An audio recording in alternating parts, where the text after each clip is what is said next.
Hello, hello, hello. I am trying to make a video again. So let me show you what I'm gonna be doing. Got these chairs. I've had these chairs for years. They've been in my storage, I wanna say maybe 3 years. So I'm gonna show you how to do these and stay tuned and let's see what happens.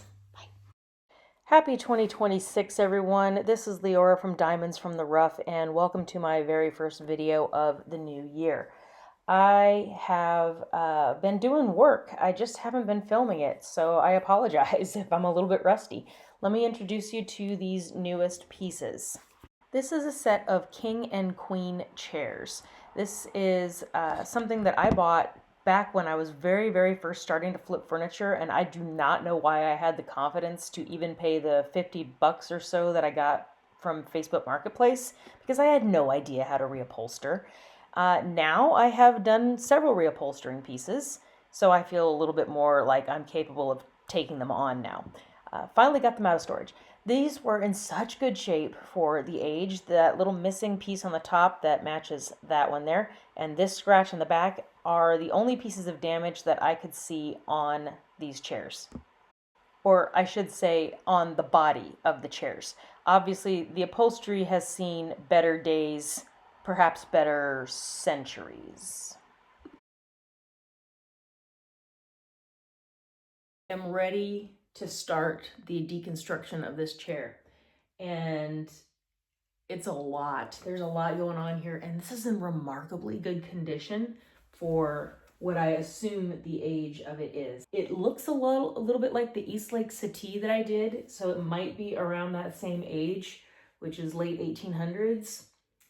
This fabric is super old. I can tell you what's inside here is going to be the horsehair and padding, which is also indicative of being quite old. But yeah, I'm thinking Eastlake, but I'm not 100% sure. And also this is another thing that kind of gives it away as being antique, is the wheels on chairs, but only in the front.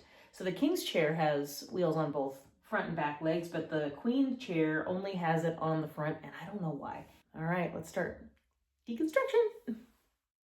The first thing I did was use my pliers to grip the gimp, the little trim pieces around all the different fabric panels, and just rip those off so that I could expose the nails and the fabric attachments, and then just started ripping out the panels. So there's the fabric removed.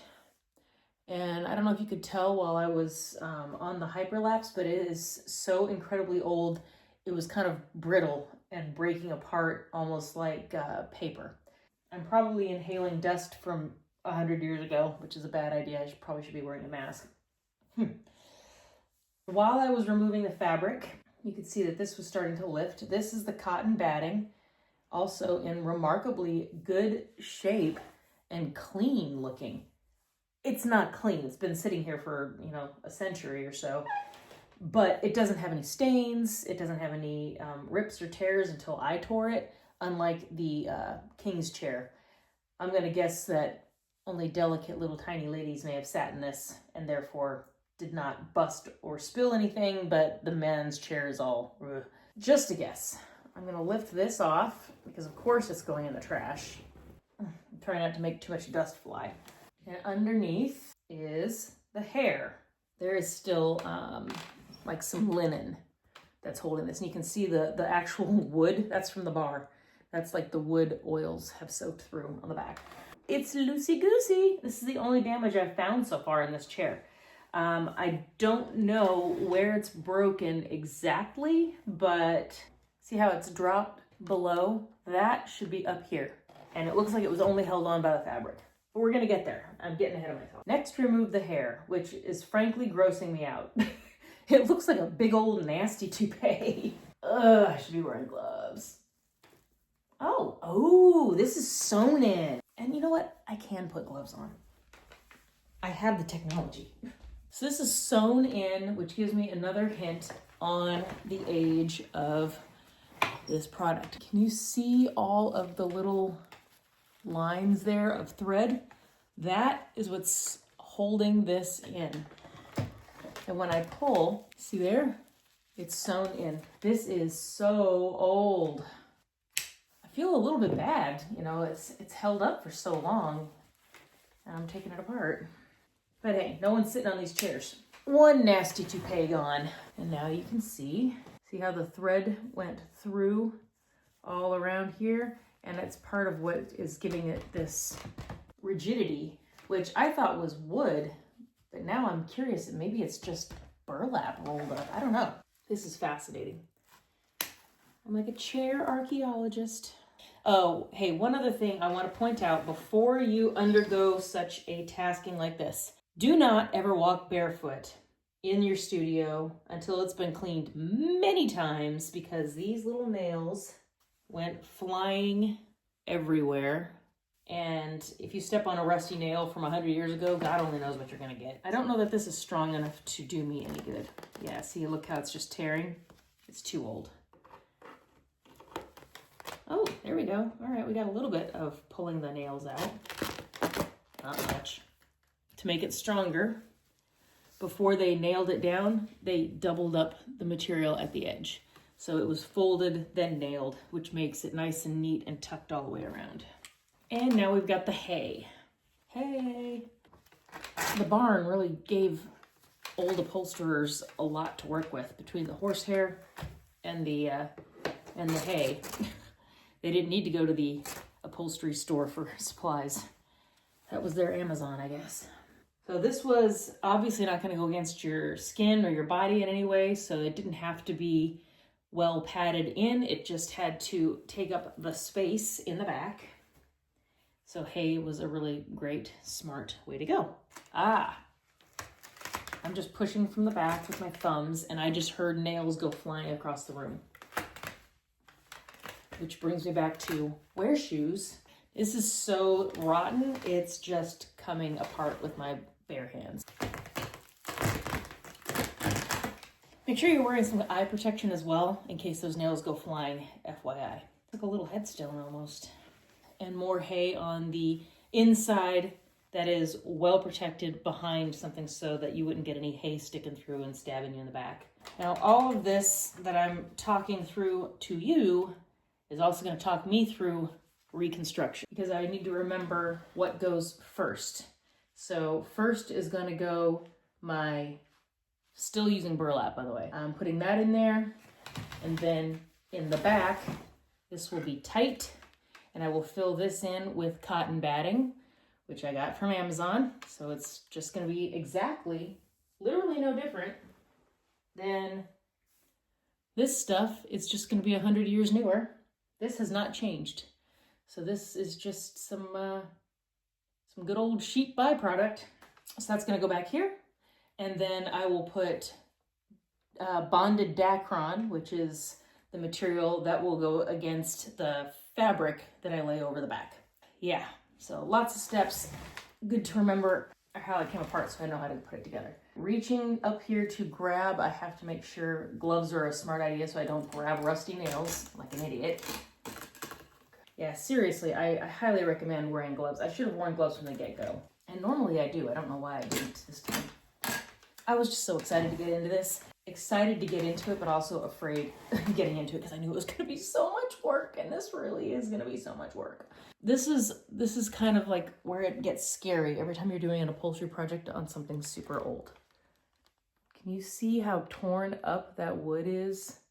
And how many holes and how many nails there are in there? That's all got to come out. If this were falling apart too much, crumbling, now would be the time to know, because I could just take this entire piece of interior wood out and replace it. I try to keep it as original as possible just because I am so impressed with the craftsmanship of something that has withstood time for so long. And I just noticed something. Here's a burl wood inlay right there. I never saw that. That's gonna stay. That's not getting painted in any way because that is gorgeous. And if I restain that, oh, so pretty. Look at that. I mean, not a tear. These people didn't have cats. Ugh, you can just see the dust pouring out of there. Again with the respirator. A little too hard to talk with it on. When I repeat this process for the king's chair, I'm just gonna wear my respirator. Gross. It's gonna make me sneeze. Ooh boy, now we're on to the jute webbing. This is another thing that hasn't changed in forever. Jute webbing looks almost identical today as it did before. It has very little stretch into it, and once it's very taut, it almost becomes like wood. And that is what supports what I believe in here is springs, but for me is going to support foam padding.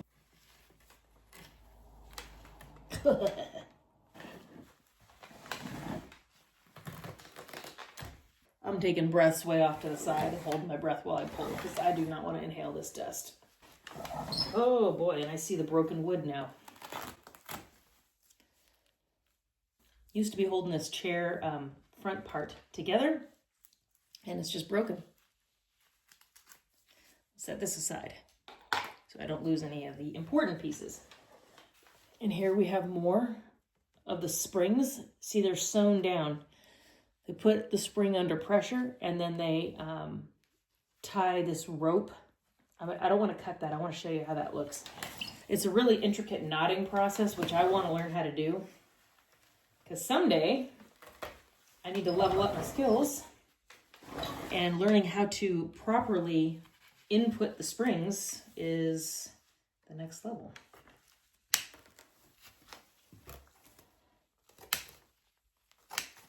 There.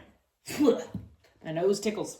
I am going to cut off this burlap just so I can show you the actual tie downs of the springs. This just looks so time consuming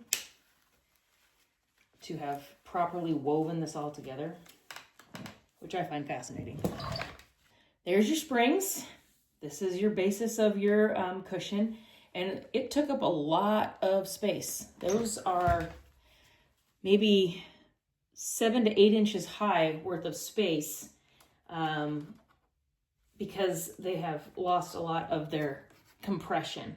I'm sure when they originally built this, they had these pulled down even more taut, and it was tied tighter, and that kept it from, like the seat was kind of puffing up because it was starting to pull on the fabric a little bit. But this takes up a lot of the space so that you didn't have so much stuffing in there. And the more layers I took off of it, of course, the more it lifted. So all these layers together are what keeps the compression so that the seat would be firm enough to hold your butt up and so that your butt wouldn't sink through the bottom here. But these knots, this hasn't changed much. When people redo springed sofas and whatnot, they do this very complex knot, twist, and then all together. And it's just a pattern of these knots that you build. So I just want to learn how to do that because I think that's really freaking cool. But right now, it needs to go. And I'm glad that they currently do not have a ton of pressure on them, because if you're on a newer one and you cut, these could go ping and like smack you in the face. You really want to be careful if you're taking anything apart that is under pressure. Oh, and here's how they're attached to the sides, just so you know.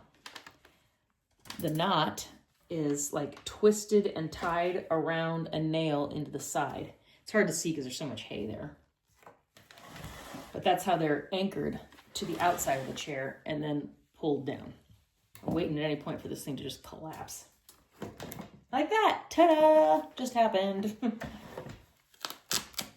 Oh, now that doesn't normally happen. Jute webbing is extremely strong. So the fact that that's just falling apart and rotting just tells you more about how old it is. Normally it would take those nails out without question versus ripping like that.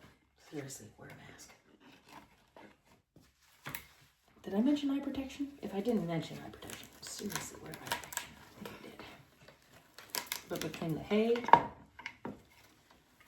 and the nails flying, you just really gotta make sure you're covered. This is gonna be so much easier to work on once I have it loose. I can get all the nails out of this piece without having to be careful because it'll be on the ground all by itself instead of attached to the chair where I'm trying not to break anything. That's the front of the chair. I've got remnants of the fabric on the front with all those nails. I've got remnants of the burlap. I've got remnants of the jute. And this thing, this little piece of decorative whatever, that is on there like solid. That's amazing. Oh, see now the legs don't have anything supporting it, so I don't want to yank on those too much. It might be smarter to take them completely off, because then I can re-glue, clamp, and make sure that they're attached properly when I put it back together. That might be the way to go. If I can see daylight through it, that means it's not as snug as I want it to be before I reconstruct it, because I want modern day people to sit on this. And we're a bigger people than we used to be, by a lot. Thinking and talking at the same time, not getting anything done. I can start the denailifying. It's a technical term.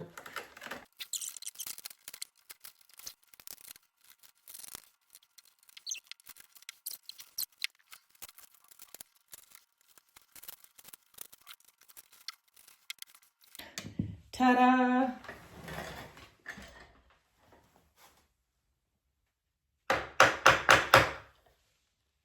This leg looks like it's held on with dowels, just like this. And that had glue on it. And now the glue is loose.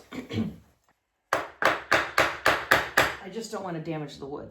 I generally go for brute force, but on something this old, I want to be a little more gentle. And I don't want to cause any more damage that I have to fix. Ta-da! Easier to clean and prime when it's not all on the chair. This is actually going to make it much easier. Well, there we have it. We got our chair down to a skeleton. Got to pull out all these nails, throw away this big old pile of garbage, and then we move on to the next steps. If you like this video, please consider giving me a subscribe and give me some comments, give me some feedback. Tell me what you like, tell me what you would like to see in future videos, and stay tuned for the next installments as we see these chairs come back together. Thanks for watching.